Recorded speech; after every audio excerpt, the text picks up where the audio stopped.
सुप्रभात बच्चों मैं आपकी हिंदी की टीचर रीति अग्रवाल क्लास 3 की। बेटा ये आपकी पुस्तक नई उड़ान, ये आपकी क्लास 3 की बुक है हिंदी की नई उड़ान। आते हैं पार्ट 1 फर्स्ट चैप्टर पे। अंधकार की नहीं चलेगी। इस कविता का नाम क्या है? अंधकार की नहीं चलेगी। और इस कविता के कवि हैं प्रभुदयाल श्रीवास्तव।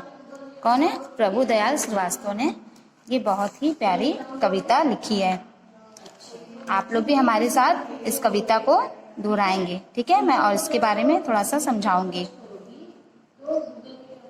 इस कविता में कवि ने सूरज के माध्यम से स्वयं की शक्ति को पहचानने और निश्चित होकर आगे बढ़ते रहने की प्रेरणा दी है कि आप लोग के अंदर भी आप लोग भी मोटिवेट होइए इस पोयम से और अपने अंदर की शक्ति को, अंतरात्मा को पहचानिए और खुद पे भरोसा कीजिए, ठीक है? चलिए पहली पंक्ति। माँ बोली सूरज से, बेटे सुबह हुई तुम अब तक सोए, देख रही हूँ कई दिनों से रहते हो तुम खोए खोए। इन पंक्तियों में क्या बोल रही हैं? माँ बोल रही है सूरज से कि बेटे सुबह हो गई, प्रातः काल हो गई, तुम अब तक सोए हो, देख रही हूँ कई दिनों से तुम परेशान दिखते हो, खोए खोए रहते हो, है ना? कभी कभी जैसे आप लोग को भी कोई प्रॉब्लम होती है, स्कूल में कोई परेशानी होती है, तो आप लोग भी घर पे शेयर नहीं करते हो, मम्मी पापा से नहीं बताते हो, तो मम्मी पापा पूछती है ना कि बेटा क्या हुआ, क्या बात हो गई, कोई प्रॉब्लम है, कोई समस्या है ना, कोई परेशानी है। तो इसी तरह सूरज से भी उनकी माँ बोल रही है। जब जाते हो सुबह काम पर, डरे डरे से तुम रहते हो, क्या है बोलो कष्ट तुम्हें प्रिय, साफ साफ क्यों न कहते हो। कि माँ बोलती है कि मैं देखती हूँ जब सुबह होती है, सूर्य उदय होता है और तुम उदय होते हो तो तुम थोड़े डरे डरे से रहते हो। क्या बात है, इसके पीछे का कारण क्या है? क्यों तुम डरे डरे से रहते हो? क्यों तुम मुझे साफ साफ बताते नहीं हो? मुझे साफ साफ बताओ क्या परेशानी है, क्या दिक्कत है ना? ऐसे ही सूरज की माँ भी सूरज से बोल रही है। फिर सूरज बोला सुबह सुबह ही कोहरा मुझे ढांप लेता है, निकल सकूं कैसे चंगुल से, कोई नहीं साथ देता है। फिर सूरज अपनी परेशानी अपनी माँ को बताता है। क्या बोलता है वो माँ से कि माँ सुबह होता ही है कि कोहरा मुझे ढक लेता है, ढांप लेता है, मैं कोहरे से पूरी तरीके से ढक जाता हूँ और उसकी चंगुल से मैं कैसे बाहर निकलूं? कोई भी मेरे परेशानी का समाधान नहीं करता है, कोई मेरा साथ नहीं देता है। फिर माँ क्या बोलती है? माँ बोली है पुत्र तुम्हारा कोहरा कब क्या कर पाया, उसके झूठे चक्र व्यूह को काट सदा तो बाहर आया। माँ ने बोली कि बेटा तुम क्यों डर रहे हो?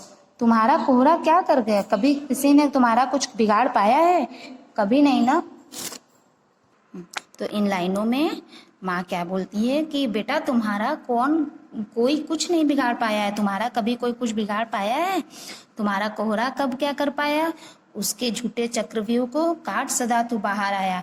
कि जब भी कोहरा आता है तो उसको काट के तुम हमेशा अपने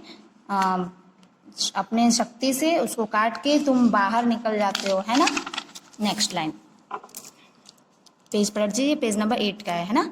कवि कोविद बच्चे बूढ़े तक लेते सदा नाम है तेरा, कहते हैं सूरज आया तो भाग गया है दूर अंधेरा।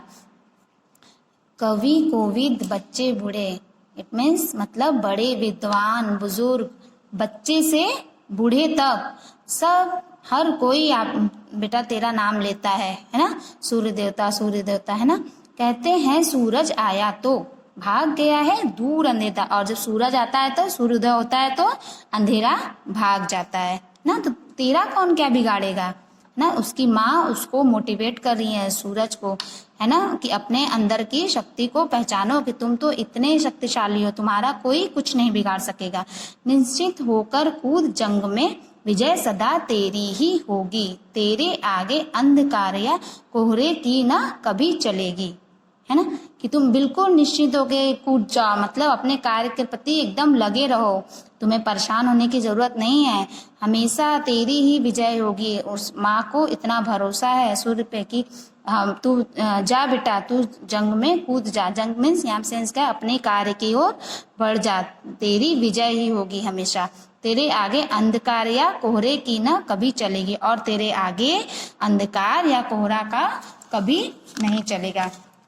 ठीक है बेटा, ये पार्ट का आपके फर्स्ट चैप्टर का पोयम था, इसको आप लोगों को लर्न करना है और मैंने एक्सप्लेन भी कर दिया है। ठीक है, इसी तरह सूरज के माध्यम से स्वयं की शक्ति को पहचानिए। ठीक है, और आगे बढ़ते रहिए। ओके, धन्यवाद।